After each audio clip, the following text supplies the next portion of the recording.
Здравейте на всички от мен, Роман Събев, сватбен водещ. Искам да ви прочета, така да се изкажа, за тези по-сериозните, по-известните, по-големите. Нещо от все сърце. Започвам. Готови ли сте? Само един истински човек, не говорим за професионалисти, не говорим за най-добри и за най-скъпи. Говорим за хора с най-истински сърца, за хора с най-чисти души.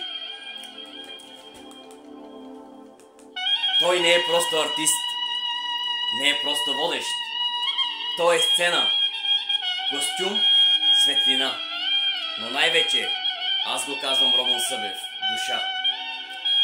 Познавам го добре, наричат го роботът на народа. Но аз ще ви кажа какъв човек стои зад тази титла. Вчера някой му открадна костюма. Да, този легендарен, бляскав, негов втори образ. Неговото второ аз. Автомобилът остана празен, но сцената във Франкфурт не. Защото знаете ли какво? Истинският артист не се крие зад маска, нито зад лампички и ефекти. Истинският артист е този, който дори оголен до душата, пак ще ви накара да се усмихнете, да ръкопляскате, да танцувате, да вярвате. Той излезе без броня, но с нещо по-силно. С обичта си към хората, с обичта си към народа. Ето за това той се казва роботът на народа.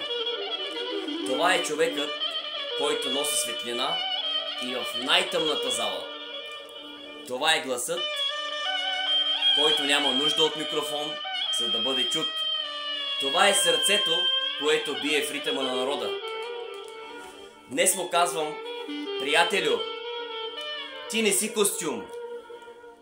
Ти си символ, ти си сцена.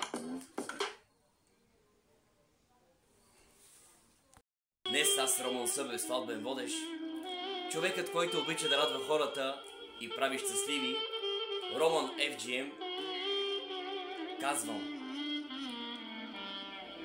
приятелю, ти не си костюм.